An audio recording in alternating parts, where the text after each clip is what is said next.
আসসালামু আলাইকুম রহমতুল্লাহ বারাকাতু। এসকার গ্যারেজ বিডির পক্ষ থেকে সবাইকে আন্তরিক শুভেচ্ছা। চলে আসলাম আরেকটি নতুন ভিডিও নিয়ে। আজকে আমি আপনাদের দেখাবো কিভাবে গাড়ি হেডলাইট ইন্ডিকেটর সুইচ ব্যবহার করতে হয়। এই ভিডিওটি মূলত নতুনদের জন্য, যারা নতুন গাড়ি শিখতে চান তারা দেখলে অনেক উপকৃত হবে।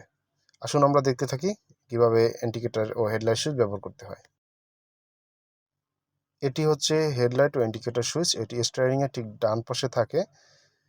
এটি দিয়ে হেডলাইট ইন্ডিকেটর কন্ট্রোল করা হয়। এখানে মাথায় যে অংশটি আছে এটাকে বলে রোটারি সুইচ। এর ঠিক নিচে লেখা আছে অফ এবং একটি ফোঁটা দেওয়া আছে, এর মানে এখন বর্তমানে বন্ধ অবস্থায় আছে হেডলাইট।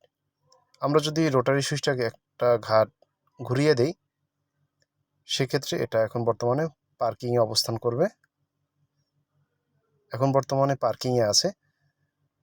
যখন পার্কিংয়ে থাকবে তখন মিটারে দেখাবে যে পার্কিং সুইচ জ্বলতেছে। হেডলাইটে ছোট একটি লাইট জ্বলে থাকবে। এটি ব্যবহার করে থাকি যদি অন্ধকার কোনো রাস্তায় গাড়ি পার্কিং করে রাখি, সেক্ষেত্রে পার্কিং লাইট আমরা জ্বালিয়ে রাখি। এরপরে আমরা যদি রোটারি সুইচটি আরেক ঘাট বাড়িয়ে দেই, সেক্ষেত্রে এখন হেডলাইট জ্বলে থাকবে। এখানে যে সিম্বলটি দেওয়া আছে এটি হচ্ছে ডিপার সিম্বল, মানে হচ্ছে লো বিমে আছে। আমরা মূলত সবসময় লো বিমেই গাড়ি চালিয়ে থাকি। আমরা যখন শহর কিংবা ব্যস্ততর রাস্তায় গাড়ি চালাবো তখন লো বিম দিয়ে গাড়ি চালাবো। এরপরে আসি, এখানে দুটি যে চিহ্ন দেওয়া আছে অ্যারো চিহ্ন, এর মানে বোঝাচ্ছে উপরে বা নিচে। আমরা যদি নিচে দেই সেক্ষেত্রে এটি আপার হয়ে যাবে, তার মানে হচ্ছে হাই বিমে চলে যাবে। তখন মিটারে শো করবে এবং গাড়ির লাইটে আলোর পরিমাণটা অনেক বেড়ে যাবে এবং দূর পর্যন্ত চলে যাবে। এই আপার বা হাই বিম মোডটি মূলত আলো অনেক দূর পর্যন্ত যায়। যখন খোলা রাস্তা বা আপনার সামনে কোনো গাড়ি নেই, সেক্ষেত্রে আপনি এই হাই বিম মোডটি ব্যবহার করতে পারেন। আর আপনি যদি এই মোডটি সবসময় জ্বালিয়ে রাখেন, সেক্ষেত্রে আপনার সামনের ড্রাইভার দেখতে অসুবিধা হবে।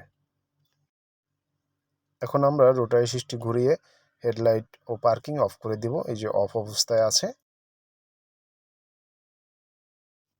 এখানে যে অ্যারো চিহ্নটা দেওয়া আছে এটিতে বোঝাচ্ছে উপরের দিকে যদি আপনি প্রেস করেন, সেক্ষেত্রে এটা হাই বিম বা আপার জ্বলে থাকবে। আপনি উপরের দিকে যতবার প্রেস করবেন এটি হঠাৎ করে আপার বারবার জ্বলতে থাকবে। এবং এটি মূলত ব্যবহার করা হয় যদি আপনার সামনের গাড়িকে ওভারটেক করতে চান, সেক্ষেত্রে তাকে বোঝানোর জন্য ব্যবহার করা হয়। আবার রাতের বেলায় দূরের রাস্তা দেখার জন্য এটি ব্যবহার করতে হয়। আমরা দেখে নিলাম হেডলাইটের যে আপার ডিপারের যে কাজগুলো, এগুলো আমরা এখন দেখে নিলাম। এরপর আসি ইন্ডিকেটর। আমরা যদি এটাকে নিচের দিকে প্রেস করি, সেক্ষেত্রে আমরা ডান দিকের ইন্ডিকেটর মিটারে শো করবে এবং ডান সাইডের সামনে ও পিছনের ইন্ডিকেটরটি জ্বলতে থাকবে। আমরা দেখলাম ডান সাইডে ইন্ডিকেটর কিভাবে জ্বলে। এরপরে আমরা সুইচটি আবার ঠিক মাঝখানে নিয়ে যাব। মাঝখানে নেওয়ার পরবর্তীতে আমরা এটিকে আবার উপরের দিকে বাম দিকে প্রেস করব।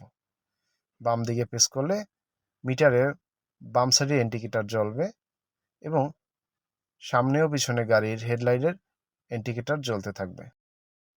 এটি হচ্ছে মূলত গাড়ির হেডলাইট ও ইন্ডিকেটর সুইচের কাজ। আমি আপনাদের যতদূর পেরেছি বোঝানোর চেষ্টা করেছি কিভাবে হেডলাইট ও ইন্ডিকেটর জ্বালাবেন এবং কোন ক্ষেত্রে কোন জায়গায় আপনি হাই বিম ও লো বিম ব্যবহার করবেন। আমার এই ভিডিওটা যদি আপনার ভালো লেগে থাকে, সেক্ষেত্রে নতুন নতুন ভিডিও পেতে চ্যানেলটি সাবস্ক্রাইব করে রাখবেন। ধন্যবাদ, ভালো থাকবেন। আসসালামু আলাইকুম।